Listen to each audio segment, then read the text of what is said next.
Hi guys, you are watching a video by Dimensionless Academy. Here I am going to go through the NTA UGC NET exam question paper for visual arts that was held in August 2024 and give you a detailed explanation. So let's begin with the questions.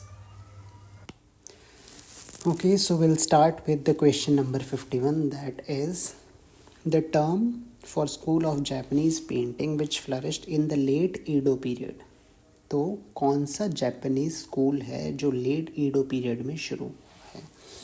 तो इस question को करने से पहले हमें दो तीन चीज़ें पता होनी चाहिए। एक तो ये कि ईडो पीरियड बोलते किसे हैं, ठीक है। उसी के बाद हमें पता चलेगा कि लेट ईडो पीरियड की बात हो रही है। तो ईडो पीरियड क्या है। ईडो पीरियड जापान का वो वाला टाइम है जब जापान आउटर वर्ल्ड से आइसोलेट हो गया था, ठीक है। कुछ टाइम तक जापान की जो फॉरेन पॉलिसी थी वो आइसोलेशनिस्ट पॉलिसी थी, जिसमें वो बाहर की दुनिया से कट ऑफ हो गए थे। तो उसमें क्या हुआ, उनके लोकल जितने भी स्कूल्स हैं और जितने भी ट्रेडिशनल वैल्यूज़ हैं उनको बहुत ज़्यादा बढ़ावा मिला। इसलिए ईडो पीरियड एक बहुत इम्पॉर्टेंट पीरियड है जापान की हिस्ट्री में। तो यहाँ पर क्या है, कुछ स्कूल्स जो हैं वो बहुत इम्पॉर्टेंट निकल कर आए, जिनमें से मांगा, यूकी, माकी, नागा, ये सारे जो हैं बहुत इम्पॉर्टेंट स्कूल्स हैं। बट इसमें क्वेश्चन में क्या पूछा है कि कौन सा जापानीज़ लेट ईडो पीरियड में है। तो ये वाले जो स्कूल्स हैं ये बहुत शुरू के स्कूल्स हैं। इनमें से नागा जो है वो एक लेट ईडो पीरियड का जो है स्कूल है, जो कि इन्फ्लुएंस था किससे, बहुत ज़्यादा लिटरेटी पेंटिंग्स बनती थी इसमें, ठीक है। और लेट ईडो पीरियड का एक बहुत इम्पॉर्टेंट स्कूल रहा है ये, जिसमें बहुत ही मोनोक्रोमेटिक लैंडस्केप्स बने हैं और बहुत ही एक्सप्रेसिव जो है ब्रश स्ट्रोक्स रहे हैं। तो इसमें जो है लेट ईडो पीरियड का जो है नागा, ये स्कूल इम्पॉर्टेंट है। इन तीन बाकी स्कूल्स में यूकी एक बहुत इम्पॉर्टेंट स्कूल रह जाता है, जिसमें मोस्टली जो है काफ़ी स्टूडेंट्स पढ़ कर जाते हैं। Like there are some very famous paintings, woodcut prints हैं, ठीक है, जो कि है the great wave of Kanagawa, ठीक है। ये ऑलमोस्ट सबको पता होता है, जो होकुसाई इसका पेंटर है, ठीक है। तो यूकी काफ़ी फेमस है इसी वजह से। बट यूकी जो है वो 17 से 19 सेंचुरी के बीच में जो स्कूल एग्जिस्ट करता था, और जो नागा स्कूल है ये मिड बोल सकते हैं मिड 19 और उस पर एग्जिस्ट करता था। तो यहाँ पर आंसर हो जाता है हमारा फोर्थ, नागा।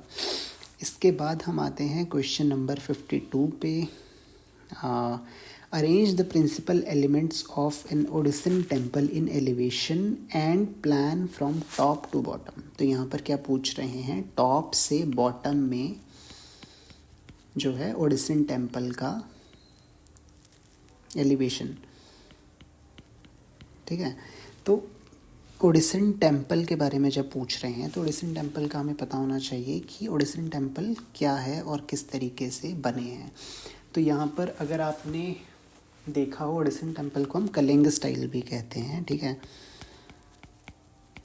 कलिंग स्टाइल बोलते हैं ओडिसन टाइप टेम्पल्स को। और कलिंग स्टाइल या फिर ओडिसन टेम्पल्स में कौन कौन से टेम्पल्स जो हैं इम्पॉर्टेंट हैं, ठीक है। तो आपने काफ़ी बार पढ़ा होगा कोणार्क टेम्पल के बारे में, ठीक है। सन टेम्पल जो है, सन टेम्पल कोणार्क में है, उसके बारे में पढ़ा होगा। तो ये क्या है, ये कलिंग स्टाइल का टेम्पल है। उसके बाद जो है इम्पोर्टेंट वो है जगन्नाथपुरी, ठीक है। जगन्नाथपुरी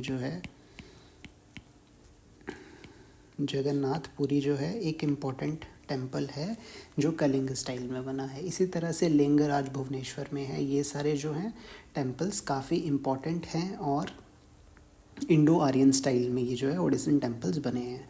तो यहाँ पर क्वेश्चन में हमें क्या पूछ रहा है, टॉप से बॉटम एलिवेशन प्लान बताइए। तो इसमें सबसे पहले हमें जो है पता होना चाहिए टॉप से बॉटम जब हम आ रहे हैं तो इम्पॉर्टेंट पार्ट्स कौन से होते हैं एक टेम्पल के। तो यहाँ पर सबसे टॉप पे कौन सा रहेगा, कलश, ठीक है। सबसे टॉप पे कलश रहेगा, तो ये नंबर 1 पर आ जाएगा। उसके बाद सेकंड नंबर पर अमल का आता है, तो अमल का आ गया सेकंड नंबर पर। उसके बाद थर्ड नंबर पर छपरा आता है, तो थर्ड नंबर पर छपरा आ गया। उसके बाद फोर्थ नंबर पर बाढ़ और फिफ्थ नंबर पर रेखा दिल। तो ये है जो हमारा क्रोनोलॉजिकल ऑर्डर बनता है ओडिसिन टेम्पल का। तो यहाँ पर हमारा आंसर हो जाएगा कौन सा? Second, BACDE। ठीक है, तो हमारा सेकंड ऑप्शन है ये, और यहाँ पर ऑप्शन नंबर सेकंड हमारा ठीक हो जाएगा। इसके बाद हम आते हैं क्वेश्चन नंबर 53 पे। Identify poster design by Alphonse Mucha. ठीक है, तो अल्फोंस म्यूका जो है, इसने कौन सा पोस्टर डिज़ाइन किया था? तो देखिए, इसके लिए तो आपको पता होना चाहिए आर्टिस्ट के बारे में, और वो तभी आएगा अगर आपको हिस्ट्री के बारे में थोड़ा सा पता हो। तो यहाँ पर हम बात करते हैं अल्फोंस म्यूका की। तो अल्फोंस म्यूका है कौन? ठीक है, ये एक चेक पेंटर है, और पेंटर के साथ साथ इलस्ट्रेटर भी है। ठीक है, तो यहाँ पर क्या है, ये चेक पेंटर है, और ये अराउंड पैदा हुआ था 1860 में, और पेरिस में मोस्टली इसने काम किया है। ठीक है, तो पेरिस में इसने मोस्टली काम किया है, तो ऑब्वियसली इसका डी जो ऑप्शन है हमारा, फ्रेंच कॉमर्स मिनिस्ट्री के लिए इसने काम किया है, वो वाला तो सही है। इसके बाद हमें अगर पता हो अल्फोंस म्यूका का, ठीक है, हमें आर्ट वर्क्स तो ऑब्वियसली याद रखने ही पड़ेंगे, बट थोड़ा सा अगर हमें आइडिया हो कि इसने किस तरीके का काम किया है, तो ये मोस्टली फीमेल बॉडी के ऊपर काम करता था। ठीक है, बहुत ही डेकोरेटिव इसके पोस्टर्स थे, और बहुत ही थिएट्रिकल जो है इसका स्टाइल था पेंट करने का। तो कुछ जो इम्पोर्टेंट इसने काम किए हैं वो है गिज़मोंडा पोस्टर्स। ठीक है, उसके बाद सी जो है poster of job cigarette companies के लिए इसने एक पोस्टर किया था जो कि बहुत फेमस है, और पोस्टर ऑफ मोनाको मॉन्ट कार्लो। ठीक है, ये जो हैं A, C, D और E जो हैं ये इम्पॉर्टेंट है। Poster for orphans in hate ये इसने काम नहीं किया है। ठीक है, तो अल्फोंस म्यूका के ये कुछ काम हैं, और जिससे आंसर नंबर सेकंड, जो सेकंड इसका ऑप्शन है, दैट इज़ करेक्ट। ठीक है, तो हमें क्या करना है, हिस्ट्री हमें थोड़ी सी पता होनी चाहिए। अगर हमें थोड़ा सा याद रखना है, तो हिस्ट्री को याद रखते हुए अगर हम चीज़ें याद रखते हैं तो वो काफ़ी इजी हो जाता है एज़ कम्पेयर टू हम रट्टा लगा रहे हैं। तो यहाँ पर अगला क्वेश्चन हमारा आ जाता है, non personal paid form of communication that depends on mediate channels of mass communication is defined as which of the following term. ठीक है, तो यहाँ पर क्या है, नॉन पर्सनल, एक तो पर्सनल नहीं होना चाहिए, पेड फॉर्म ऑफ कम्युनिकेशन जिसमें पैसे का लेन देन हो। ठीक है, that depends on mediate channels of mass communication. ठीक है, मास कम्युनिकेशन के चैनल्स भी उसमें इंक्लूड होने चाहिए। तो वो कौन सी चीज़ है? तो देखो, विजुअल कम्युनिकेशन के लिए तो ये सारी चीज़ें ज़रूरी नहीं है। ठीक है, पेड फॉर्म ऑफ कम्युनिकेशन ज़रूरी नहीं है, वो नॉन पर्सनल भी ज़रूरी नहीं है, क्योंकि विजुअल कम्युनिकेशन इज़ लाइक आपको विजुअलाइज करके कोई चीज़ कम्युनिकेट की जा रही है। मार्केटिंग मैनेजमेंट में भी ये सारी चीज़ें नहीं आती, कॉरपोरेट कम्युनिकेशन में भी नहीं होगा ये। ठीक है, एडवर्टीज़मेंट में ये सारी जो चारों चीज़ें हैं वो आ रही हैं। एक तो नॉन पर्सनल है, ठीक है, उसके बाद पेड फॉर्म ऑफ कम्युनिकेशन, पैसे दे के आपको दुनिया को बताना पड़ रहा है कि I am selling this product और दैट प्रोडक्ट। ठीक है, और mediate channels of mass communication, TV हो गया, ठीक है, सोशल मीडिया हो गया। तो ये सारी चीज़ें यहाँ पर एप्लीकेबल हैं। तो एडवर्टीज़मेंट और एडवर्टाइजिंग जो है ऑप्शन नंबर 4 हमारा सही हो जाता है यहाँ पर। इसके बाद आते हैं क्वेश्चन नंबर 55 पे। विच of the print series document the impact of French occupation of Spain. ठीक है, कौन सी प्रिंट सीरीज़ है जो डॉक्यूमेंट करती है फ्रेंच ऑक्यूपेशन ऑफ स्पेन। तो ये डायरेक्टली अगर आपको थोड़ा सा हिस्ट्री के बारे में पता हो तो you'll just get to know कि फ्रेंच ऑक्यूपेशन ऑफ स्पेन क्या है, ठीक है। फ्रेंच और अगर आपको फ्रेंच हिस्ट्री के बारे में थोड़ा सा पता हो तो फ्रेंच और स्पेन बहुत ही वॉर्स हुई हैं इनके बीच में, ठीक है, स्पेन और फ्रांस के बीच में, ठीक है। तो यहाँ पर मोस्टली बिकॉज ऑफ एक बहुत इम्पॉर्टेंट जो कैरेक्टर है दैट इज़ नेपोलियन, ठीक है। नेपोलियन वॉर्स, और ये नाम दे रखा है इन वॉर्स को। तो यहाँ पर क्या होता है, सिविल वॉर्स थी मोस्टली, नेपोलियन ने आके केओस क्रिएट किया था और सिविल वॉर्स शुरू हुई थी, ठीक है। शॉर्टेज ऑफ सप्लाई हो गया था, फूड का सप्लाई शॉर्ट हो गया था और सिविल अनरेस्ट था बहुत ज़्यादा। तो इसी टाइम पर जो स्पेनिश एक आर्टिस्ट हैं, ठीक है, स्पेनिश आर्टिस्ट कौन है, बहुत ही इम्पोर्टेंट आर्टिस्ट है और बहुत ही इन्फ्लुएंशियल आर्टिस्ट है, फ्रांसिस्को गोया, ठीक है। फ्रांसिस्को गोया एक बहुत इम्पॉर्टेंट आर्टिस्ट है। तो उसने क्या किया था, उसने डिज़ास्टर्स ऑफ वॉर के बारे में पेंटिंग्स बनाई थी। फ्रांसिस्को गोया की प्रिंट्स बहुत इन्फ्लुएंशियल हैं आगे की जनरेशन्स के लिए भी। एक और बहुत इम्पॉर्टेंट बहुत ही इम्पॉर्टेंट स्पेनिश पेंटर है जो कि है पिकासो, ठीक है। पिकासो भी इन्फ्लुएंस था फ्रांसिस्को गोया के आर्टवर्क से, और डाली अगेन जो था इन्फ्लुएंस था फ्रांसिस्को गोया के आर्टवर्क से। तो यहाँ पर डिज़ास्टर्स ऑफ वॉर जो है वो दिखाया था फ्रांसिस्को गोया ने, जो कि फ्रेंच ऑक्यूपेशन ऑफ स्पेन की, फ्रांस ने स्पेन में जाकर क्या क्या त्रासदियाँ की थी, क्या क्या उन्होंने काम किए थे, उसके बारे में ये बताता है, ठीक है। तो अगेन फ्रांसिस्को गोया के कुछ आर्टवर्क्स आपको पता होने चाहिए इम्पॉर्टेंट। तो द 3rd of May 1808 एक बहुत इम्पॉर्टेंट आर्टवर्क है। सैटर्न डिवोरिंग हिज सन एक बहुत इम्पॉर्टेंट आर्टवर्क है। द न्यूड माया और ब्लैक पेंटिंग्स जो बिल्कुल लेटर पीरियड में गोया ने बनाई थी अपने लाइफ के, उनके बारे में आपको थोड़ा पता होना चाहिए, ठीक है। तो डिज़ास्टर ऑफ वॉर भी जो है एक इम्पॉर्टेंट प्रिंट सीरीज़ है जो फ्रांसिस्को गोया ने अपने लाइफ टाइम में किया था। इसके बाद हम आते हैं क्वेश्चन नंबर 56 पे, that is the term used for adjustments to spaces between two letters. तो यहाँ पर क्या कह रहे हैं, ए और बी दो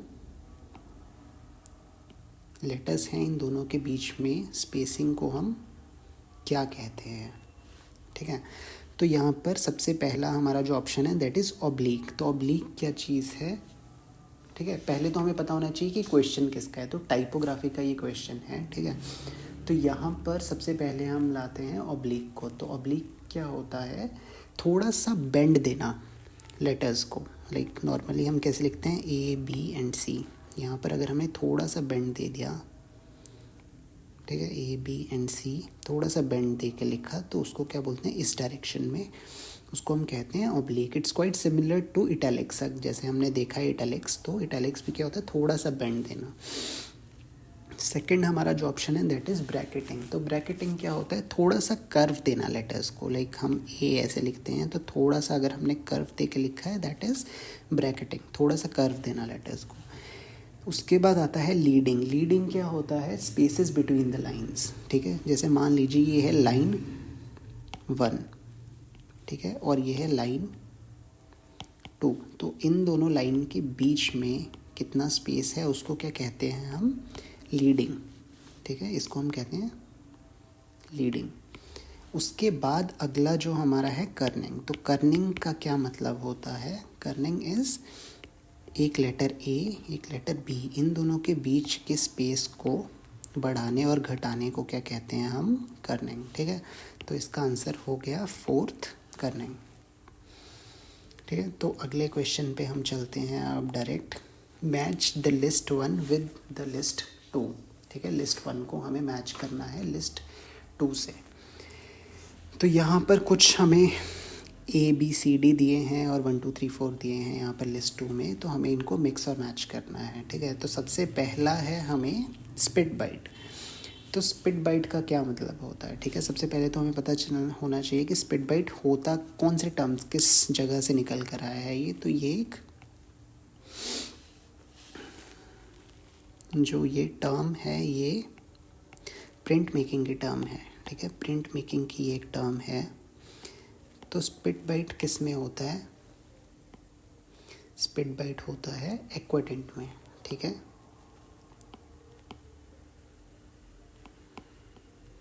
एक्वाटेंट में यूज़ होता है। और स्पिट बाइट एक्चुअली क्या होता है, यूजुअली क्या होता है, हम प्लेट को डिप करते हैं एसिड में जब हम प्रिंट मेकिंग करते हैं एक्वाटेंट में, ठीक है। यहाँ पर क्या है, यहाँ पर प्रोसेस थोड़ा सा उल्टा है।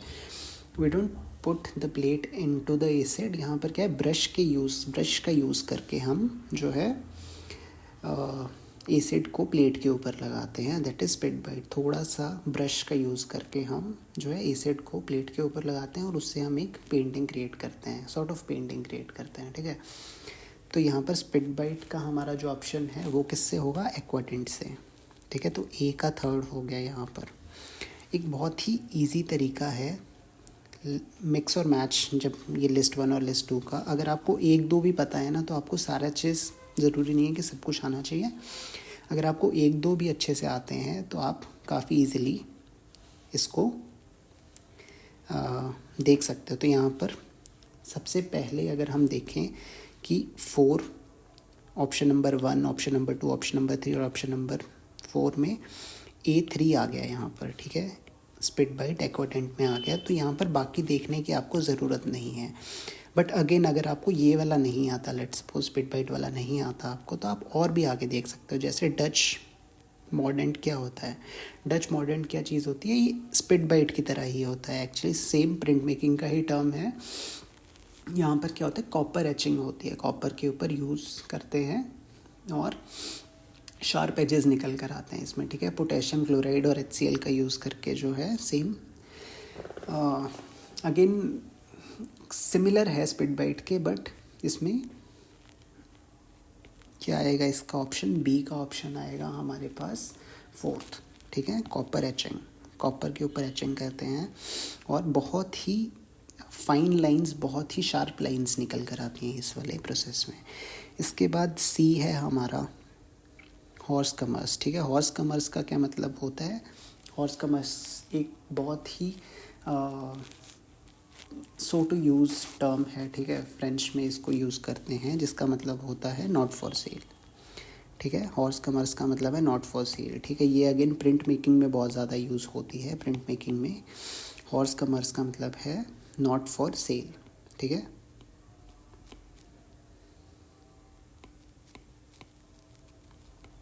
ठीक है, नॉट फॉर सेल।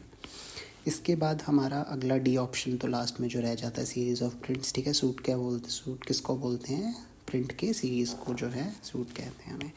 तो यहाँ पर अगेन हमने पहले वाले से ही पता लगा लिया था कि हमारा ऑप्शन क्या है, तो 4th इसका आंसर है, ठीक है। हॉर्स कमर्स का मतलब है नॉट फॉर सेल, तो यहाँ पर सी का ऑप्शन आ गया 2, बी का 4 और डी का 1, ठीक है। तो हमारा ऑप्शन नंबर 4 है।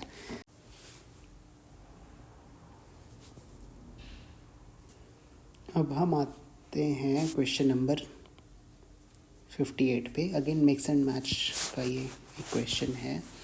तो यहाँ पर कुछ आर्टिस्ट दे रखे हैं हमें, काफ़ी इंपॉर्टेंट आर्टिस्ट हैं ये, विलियम होगार्थ, मैरी कैसेट, ठीक है, गाय लेविन और FB सॉल्वेंस, ठीक है। ये कुछ आर्टिस्ट हैं जिनके बारे में अगेन सारे प्रिंट मेकर्स हैं, ठीक है। और प्रिंट मेकिंग के ही इन्होंने ये दे रखे हैं कि किसने कौन सा काम किया है। तो अगेन सी आपको याद तो रखने ही पड़ेंगे आर्टिस्ट, जो इम्पोर्टेंट आर्टिस्ट है। तो यहाँ पर बाय हुक और by crook you will have to just remember the names and कौन किस में काम करता है। अगेन जितना आप आर्टवर्क्स को देखोगे, जितना आप पेंटिंग्स को देखोगे, तो you will just get to know कि कौन किस में काम करता है, ठीक है। तो सबसे पहले हम आते हैं विलियम होगार्थ, ठीक है। नाम से ही पता चल रहा है विलियम होगार्थ क्या है, एक इंग्लिश नेम है, ठीक है। तो अगेन बहुत ही पुराना ये एक आर्टिस्ट है William Hogarth. Around 18th century, mid 18th century में इसने काम किया था इसने, ठीक है। तो अगेन इनग्रेवर है, आर्ट क्रिटिक है, कार्टूनिस्ट है। इसके कार्टून्स बहुत फेमस है विलियम हॉगार्थ के।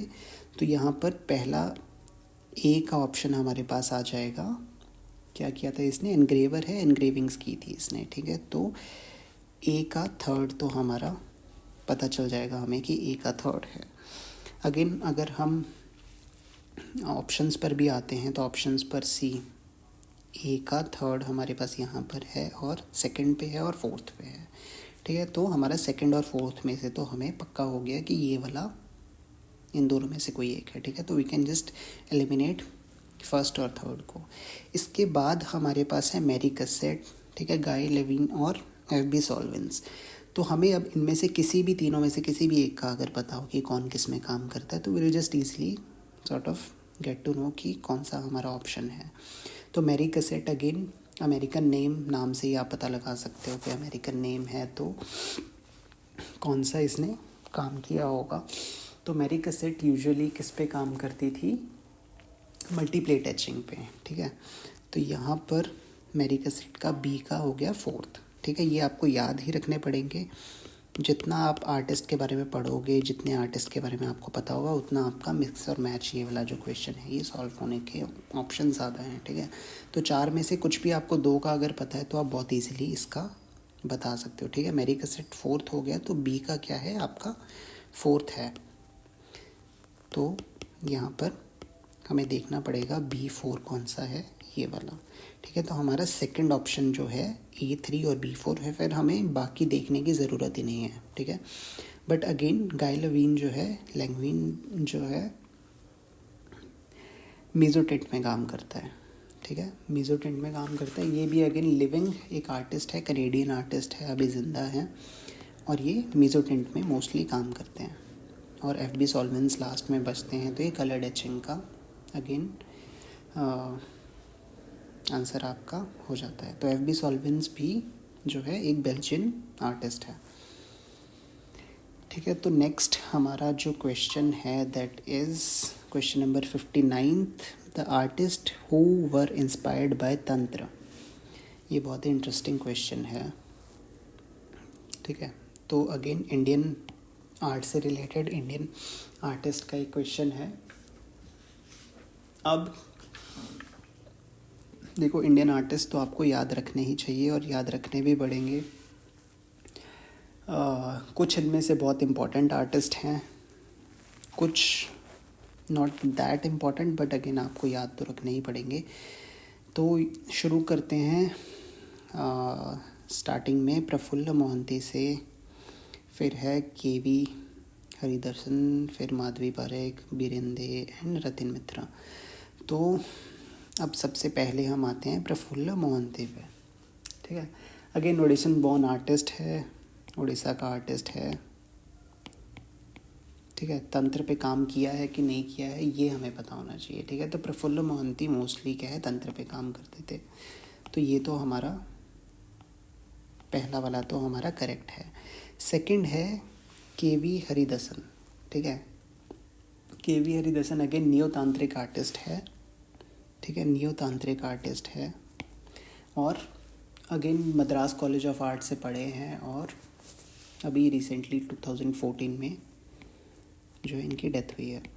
तो ये भी नियो तांत्रिक एक आर्टिस्ट हैं। माधवी पारेख अगर आपको पता हो तो दिल्ली बेस्ड आर्टिस्ट है, कंटेम्प्रेरी अभी आर्टिस्ट हैं और ये क्या करते हैं, चाइल्डहुड मेमोरी और वुमेन, मोस्टली इनका फोक आर्ट और वुमेन उसके ऊपर रहता है फोकस। तो हम इसको अभी फ़िलहाल के लिए एक्सक्लूड कर देते हैं। देखो ए और बी तो हमें पता है एग्जैक्टली कि ये दोनों तो हैं ही हैं।